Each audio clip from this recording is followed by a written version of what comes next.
नमस्कार मित्रों, मैं राजू त्रिपाठी आप सभी लोगों का हिंदी कक्षा में स्वागत करता हूं। आप लोगों को मैं तृतीय भाषा थर्ड लैंग्वेज हिंदी का तीसरा पाठ नौकरी की शर्त आज मैं आप सभी लोगों को पढ़ाऊंगा। तो चलो बच्चों शुरू करते हैं। नौकरी की शर्त, जैसे हम जानते हैं बच्चों कि किसी का उपहास करना कभी स्वयं पर भी भारी पड़ सकता है। किसी की शारीरिक कमजोरी या बेढप्पन यानी गलत बनावट का मजाक उड़ाना एक अपराध के जैसा होता है। हमें वह व्यवहार दूसरों के प्रति नहीं करना चाहिए जो व्यवहार हमें स्वयं अच्छा ना लगे। और यदि हमारे अंदर ऐसी कोई त्रुटियां हैं, कमियां हैं जो नेचुरली हैं, जो भगवान ने दी हैं, तो उसको देखकर कभी भी हमें जो है निराश नहीं होना चाहिए। कभी कभी यही कमियां जो हैं खूबियों के रूप में बदल जाती हैं। तो आगे देखते हैं। नौकरी की तलाश में निकले युवा को एक भिखारी ने खूब शर्मिंदा किया। फिर हुआ यह कि जिसे वह अपना कमजोरी समझता था, शारीरिक दोष समझता था, उसी के कारण उसे नौकरी मिलती है। उन दिनों मेरे पास कोई काम नहीं था, मुझे भूखों मरने की स्थिति थी। मुझे एक नौकरी की तलाश थी मगर नौकरी मिल ही नहीं रही थी। मैं ज़ोर शोर से स्वयं भी नौकरी की तलाश कर रहा था और अपने दोस्त से भी कह रखा था कि अगर कोई नौकरी नज़र आए मेरे योग्य तो अवश्य बताएं। इन्हीं बेकारी के दिनों की बात है। मैं अपने एक मित्र से मिलने उसके घर गया। उसका घर मेरे घर से दूर था। इधर मेरी जेब खाली थी तो मैं पैदल ही निकल गया। वहाँ तक पहुँचते पहुँचते थक गया, इसलिए उसके घर में घुसते ही सीढ़ियों पर बैठकर सुस्ताने लगा। ठीक है, तभी वहाँ एक भिखारिया पहुँचा। उसने समझा कि मैं उस घर का मकान मालिक हूँ। भिखारी बोला, बाबूजी एक कटोरा आटा दे दो। मैंने उसे झिड़कते हुए कहा, घर में आटा नहीं है। भिखारी ने कहा, तो फटा पुराना कपड़ा ही दे दो। मैंने फिर उसे झिड़कते हुए कहा, कोई कपड़ा भी नहीं है। मैंने सोचा अब वह टरक जाएगा, अर्थात वहाँ से निकल जाएगा, चला जाएगा, पर नहीं, वह वहीं अड़ा रहा और बोला, तो बाबू एक 10 पैसे का सिक्का ही दे दो। मुझे उस पर गुस्सा आ गया।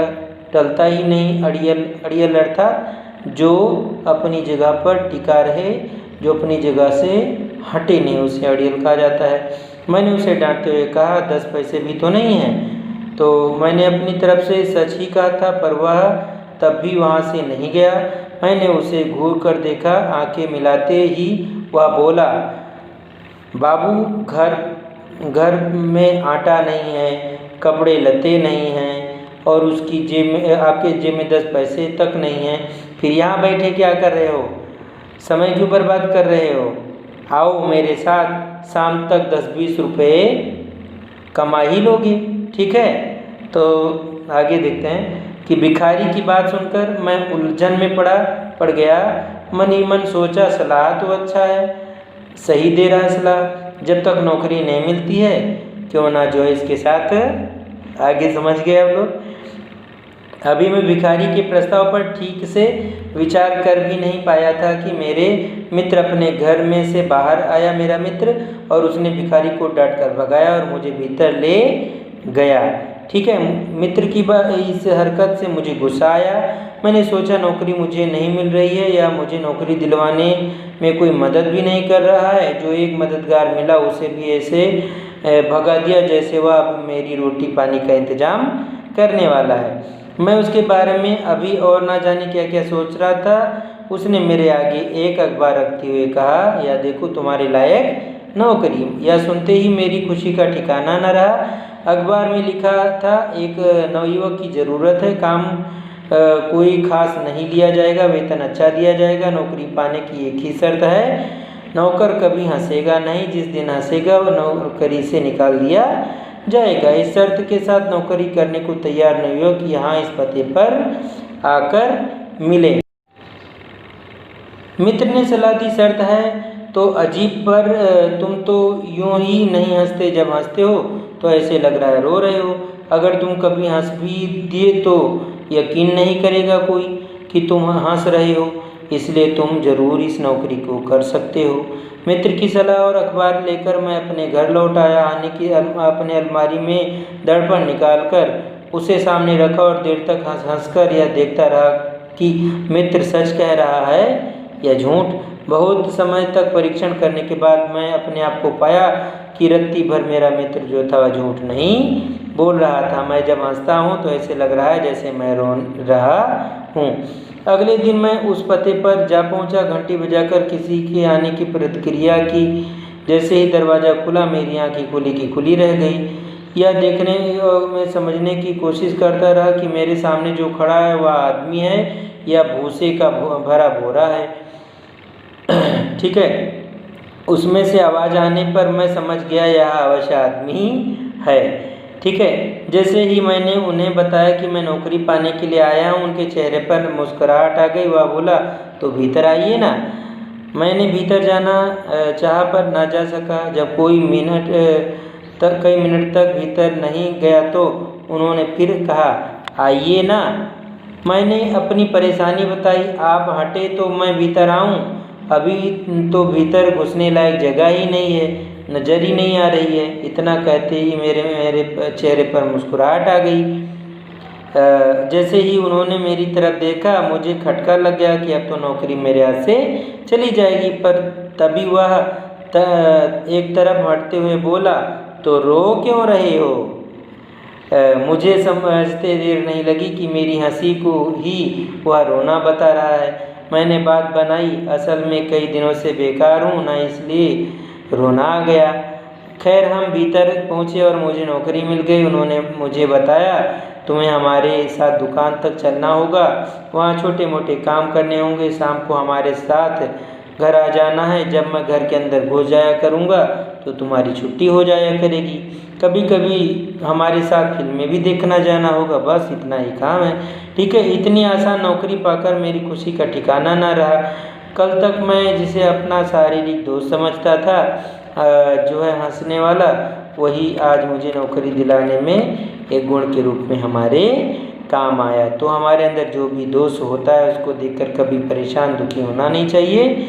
अवश्य कभी न कभी वह दोष हमारा कभी कभी काम के रूप में भी हमारी मदद कर सकता है। ठीक है बच्चों, यहाँ पे प्रश्नोत्तर है तो इनको हम थोड़ा जल्दी जल्दी देख लेते हैं। चलो हमारे साथ। आरंभ में लेखक को किन स्थिति से गुजरना पड़ा? तो आरंभ में लेखक को भूखों मरने की स्थिति आ गई थी।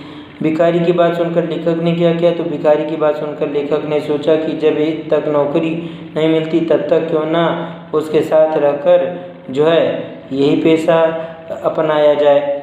स्वयं को दर्पण में देखकर लेखक को क्या पता लगा? तो इसका उत्तर है, लेखक क्या जानना चाहता था कि मित्र कथन सही कह रहा है या फिर गलत। स्वयं को दर्पण में देखकर पता चला कि मित्र बिल्कुल सही कह रहा था। ठीक है, आगे देखते हैं किसने किससे कहा। तो कोई फटा पुराना कपड़ा ही दे, तो किसने कहा? भिखारी ने कहा। किससे कहा? लेखक से। या देखो तुम्हारे लायक एक नौकरी है, मित्र ने कहा। किससे कहा? लेखक से कहा। तो भीतर आइए ना, किसने कहा? दुकान के मालिक ने कहा। किससे कहा? तो लेखक से कहा। आगे देखते हैं, पाठ के आधार पर वाक्य पूर्ति करो। उन दिनों मेरे पास कोई काम न था। कोई काम आ गया। दूसरे में नौकरी पाने की एक शर्त थी कि नौकर कभी हंसेगा नहीं। तीसरा, कई दिनों से बेकार होना इसलिए रोना आ गया। चौथा, वह बोला तो भीतर आइए ना, हो गया ये। अब आगे देखते हैं कुछ शब्दों में। तो पहला है, लेखक को एक योग्य साथी की तलाश थी। लेखक को एक नौकरी की तलाश थी। यहाँ पे मतलब दूसरा वाक्य बनाना है। अखबार में लिखा था एक नौकरी की ज़रूरत है। ठीक है, नौकरानी की है तो यहाँ पे नौकर हो जाएगा। नवयुवक की, ठीक है, नौकरानी की जगह पे हम नवयुवक कर देंगे। जैसे अखबार में लिखा था एक नवयुवक की ज़रूरत है। तुम्हें हमारे साथ टहलने चलना होगा। तुम्हें हमारे साथ फिल्म देखने चलना होगा। ठीक है, तो ऐसे बन जाएगा वाक्य। अधिकतम शब्दों में देख लेते हैं। लेखक अपने मित्र के पास पैदल क्यों गया? तो लेखक कई दिनों से बेरोजगार था, उसके जेब खाली थे, पैदल चलने के अलावा कोई चारा न था, इसलिए पैदल गया। भिखारी ने लेखक को क्या क्या मंगवाया? भिखारी ने लेखक से पहले आटा मांगा, फिर फटा पुराना कपड़ा और लास्ट में 10 पैसे के सिक्के उसने मांगे थे। आगे देखते हैं, नौकरी पाने की क्या शर्त थी? तो नौकरी पाने की शर्त थी कि नौकर कभी हंसेगा नहीं, जिस दिन हंसेगा नौकरी से निकाल दिया जाएगा।